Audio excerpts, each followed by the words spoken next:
Hello, comrades, and welcome back to Terror Calendar.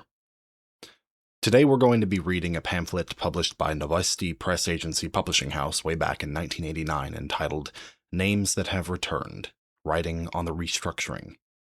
Restructuring, as the studious listener may know, is the English translation of the word Perestroika, the name of the reform movement that began under the General Secretary of the Communist Party of the Soviet Union, Mikhail Sergeyevich Gorbachev. Perestroika was an attempt, as Moshe Levin noted in his contemporary book on the phenomenon, to, quote, respond to the new realities of Soviet society, unquote.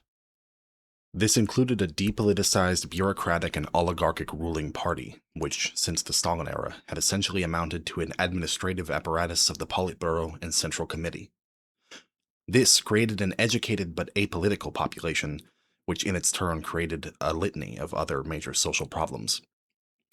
These political problems, in combination with extremely underwhelming economic growth that was unable to meet the needs of the Soviet people in general and its working classes in particular, each continuously influencing the other during the so-called era of stagnation from 1964 to 1985, made it clear that a reconstruction of Soviet society and culture along open, democratic lines, called Glasnost, or transparency, and a revitalization of the Soviet economy through its own opening up, Perestroika, was necessary.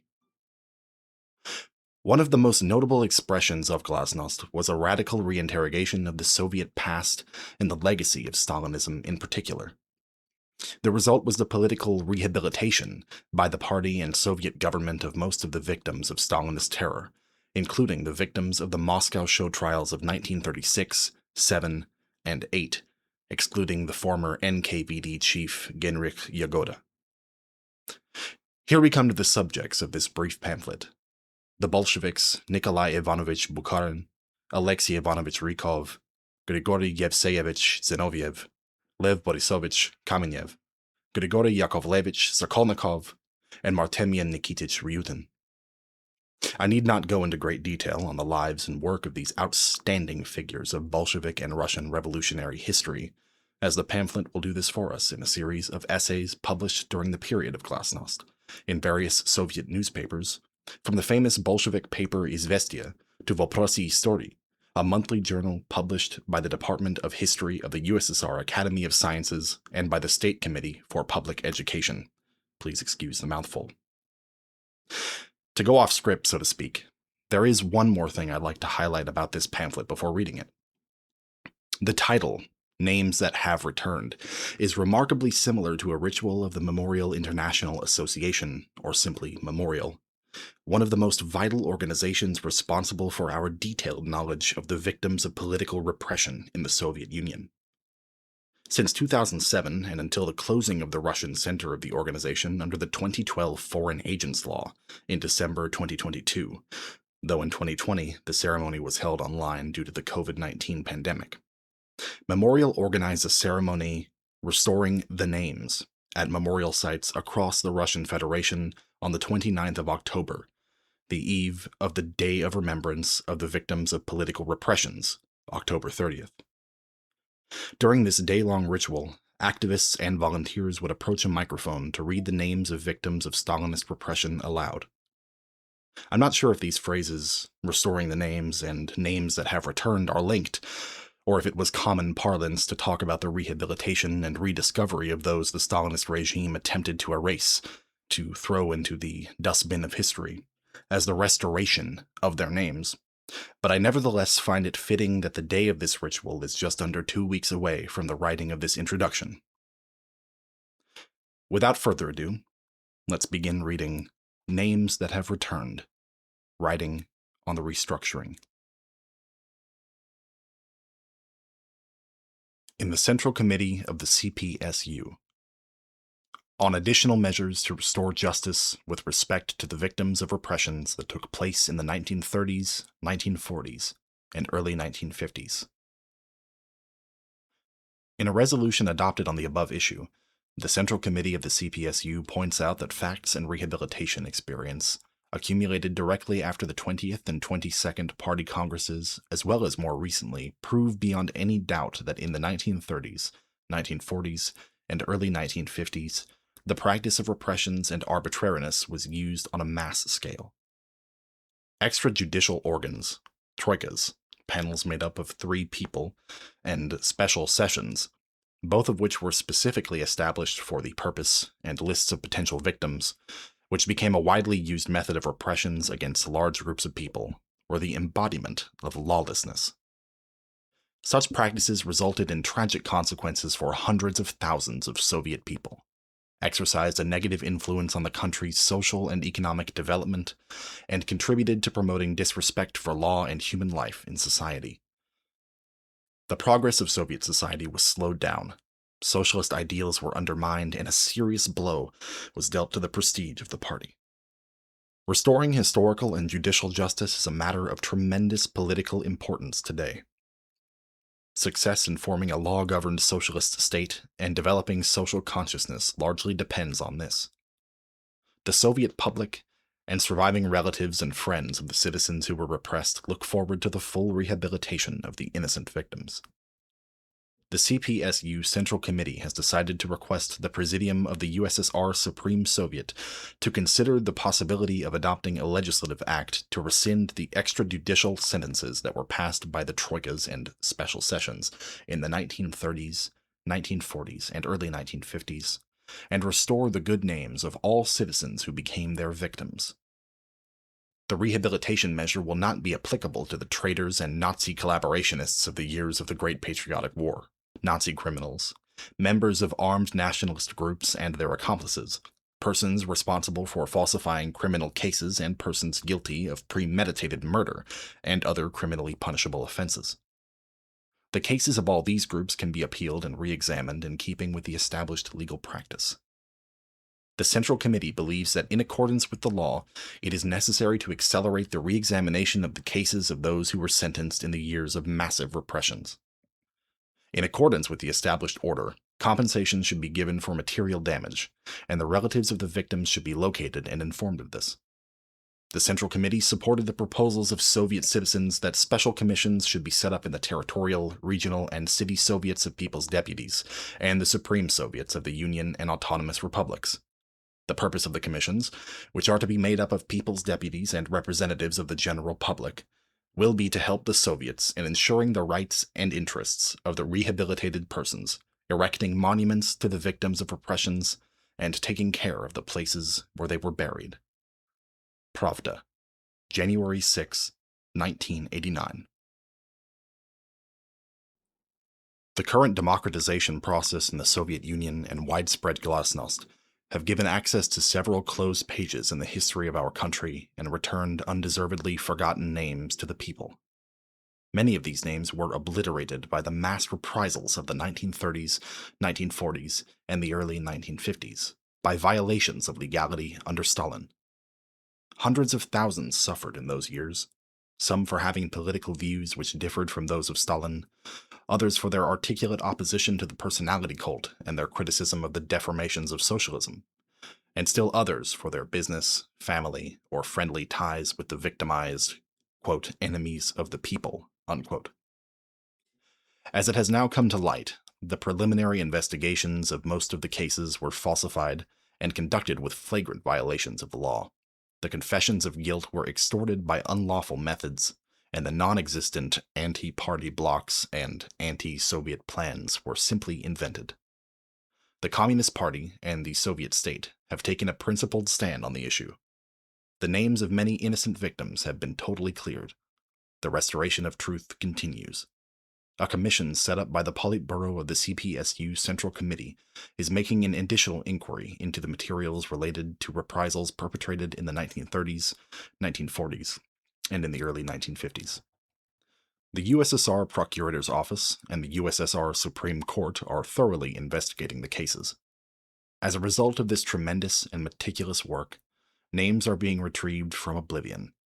The historical truth is being restored, and the honor and dignity of unjustly convicted people reasserted. This booklet tells about 6 outstanding revolutionaries, 6 prominent leaders of the Communist Party and Soviet state, who were fully rehabilitated in 1988. Lev Voskresensky, journalist. You should know, comrades, Pictured is the nameplate of the Moscow News. Moscow News is a weekly newspaper of the Union of Soviet Societies of Friendship and Cultural Relations with Foreign Countries and the Novosti Press Agency. It has been published since 1930 in 5 languages. It is sold in 140 countries, and its circulation is 970,000 copies. I've always wondered what urged Pasternak to write in his series Volny, Waves, published in 1931, the lines, "You're next to us, the far-off realm of socialism. You, the country outside of hearsay and slander, are finding your way through the smoke of theories." I was simply stunned when I learned whom these most wonderful lines were dedicated to.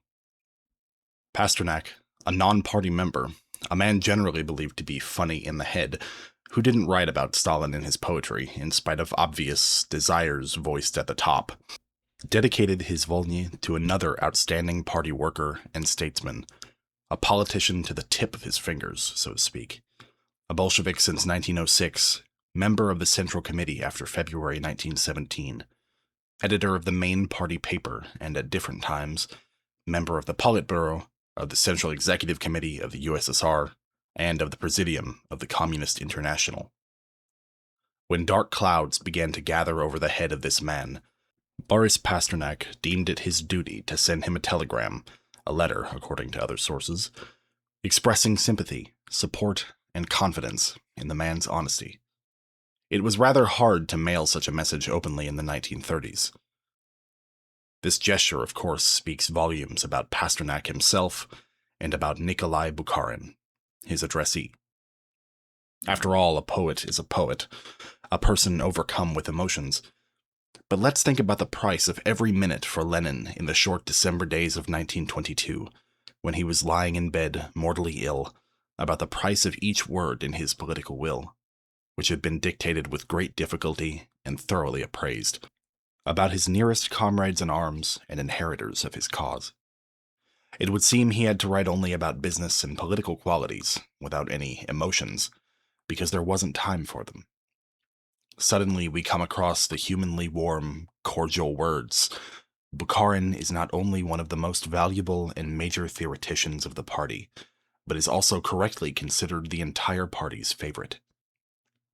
The will did contain criticisms, too. We'll speak of them later on. But still, the party's favorite. Nikolai Bukharin's important role in the ideological routing of Trotskyism, as well as the errors made in the late 1920s, which he himself and his followers soon recognized, were mentioned in Mikhail Gorbachev's report dedicated to the 70th anniversary of the October Revolution. This was the first mention of Bukharin in 50 years since the ill-famed trial of the anti-Soviet right-wing Trotskyist bloc. However, there is also the other side of the matter, the judgment of a person's personality. It cannot be either too early or, on the other hand, too late, because both a personality and what people say about him or her are outside time limits. Once, not so long after the war, I got hold of a file on the Ogonyuk magazine for the 20s. I can still see the photo of the time.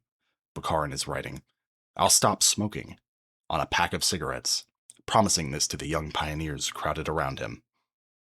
Like it or not, this was how I got my first impression, however naive it could be, of the man's personality.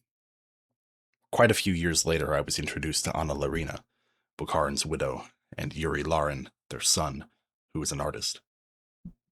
One feels strange at their home not far from the Profsoyuznaya metro station. When listening to Anna Larina's narration, time seems to get denser, and one imagines the events of nearly half a century ago as if they only happened yesterday.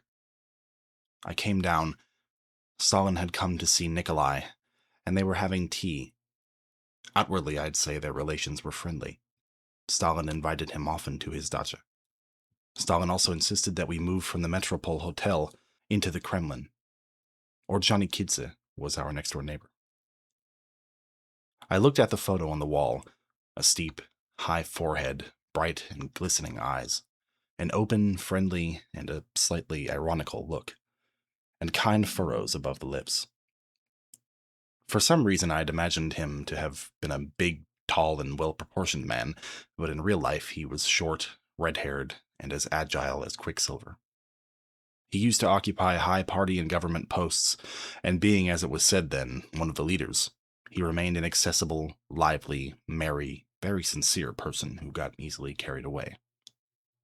On the opposite wall are two oil landscapes, two works by Bukharin which miraculously survived to our time. He exuded a current of some kind, or as we say now, he generated a biological field, and whoever got into that field felt involuntarily its impact.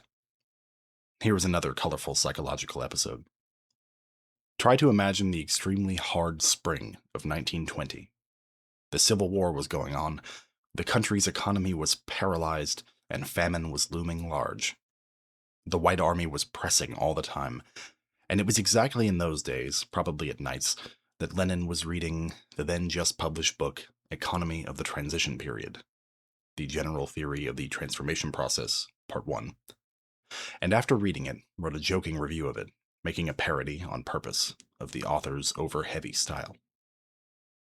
Today one regards this as a surprise which doesn't fit in with the textbook image of Lenin. What do you mean? A parody? And moreover, at the time when there was hardly any excuse for joking. Lenin's review has been published many times, and one can read it, but not the book Economy of the Transition Period by Bukharin. And really, it should be read. Let's say, for example, that nowadays we're used to talking about the building of socialism. But in the political vocabulary of the revolutionary time, these words sounded crude. Words like introducing, establishing, or victory of socialism were used more often. Bukharin was well nigh the first person to realize this, and wrote, "It will be necessary to build socialism. The existing material and personal resources are only a point of departure in development which engulfs an entire huge epoch." Quite right, Lenin wrote in the margins. No, it was not by chance that in those most intense days of 1920, Lenin deemed it necessary to find time to read Bukharin's book with such great attention. Let us go back to Lenin's critical comment on Bukharin in the already cited Letter to the Congress. But his theoretical views can be called Marxist with very great doubts, because he has something scholastic. He never studied and never understood dialectics to the end. And true enough, he studied very little, if, of course, we understand studies as a well-planned course of academic studies. In 1907, he joined the economic department of the law faculty of Moscow University. He was by that time a Bolshevik organizer, propagandist, and agitator. 18 months later, he was arrested, together with the other members of the Moscow Party Committee. During his 4 university years, he was arrested 3 times, sent to jail in Moscow, exiled to Onega on the White Sea coast, escaped, and illegally went abroad. A thriller film could have well been made about his 6 years abroad. In Austria, he was arrested and put in a military fort. Later, he was arrested in Britain and in Sweden. He was exiled to Norway, and managed to get illegally to the United States of America, where he made a lecture tour. As soon as he heard about the overthrow of the Tsar, Bukharin hastened to get back home, through Japan, making a round-the-world trip, and became one of the leading participants in the October Revolution. But that's only the outside contour of his life. He also worked intensely in libraries and spent long hours thinking. At the same time, he carried on a theoretical, political, and organizational struggle against the opportunists, and worked in the Bolshevik press abroad. His research papers were published one after another. Yes, they did contain something scholastic, but let us look at an important postulate made by Lenin in the same Letter to the Congress. His criticism of Bukharin and Pyatakov was made only for the present, and Lenin stressed that this would remain correct only if both these, quote, outstanding and loyal workers did not find the opportunity to increase their knowledge and change their unilateralism, unquote. How old was Bukharin in December 1922? On October 10, he was only 34. He was still to write books and articles, to fight the Trotskyites for a consistent fulfillment of the new economic policy, and to be elected a full member of the Academy of Sciences. He was still to make his famous speech at the First Writers' Congress, write his anti-fascist articles, and the words socialist humanism, which later on became standard. and he was still to work energetically in the Commission on the Elaboration of the so-called Stalin Constitution. On the eve of the February-March 1937 plenary meeting of the Central Committee, he realized that he wouldn't be free for very long. Since he couldn't justify himself in his lifetime, Anna Larina recollects, Nikolai wrote a letter 2 or 3 days before his arrest. We expected a search. Fearing that the letter would be discovered, he asked me to learn it by heart. When he was convinced that I remembered the letter by heart, he destroyed the written text. I've been repeating these words like a prayer throughout the years in jail and in exile. I'm leaving life. I bow my head, not before the proletarian sword, which should be merciless and also chaste. I feel my helplessness before the infernal machine, which, using probably medieval methods, possesses a gigantic strength, fabricating organized slander, and acts boldly and confidently. Dzerzhinsky is no more. The wonderful traditions of the Cheka, when the revolutionary idea governed all of its activities, justified its cruelty to enemies, and protected the state from all and every counter-revolution, have gradually become a thing of the past. It was because of these traditions that Cheka organs merited a special confidence, a special honor, prestige, and respect.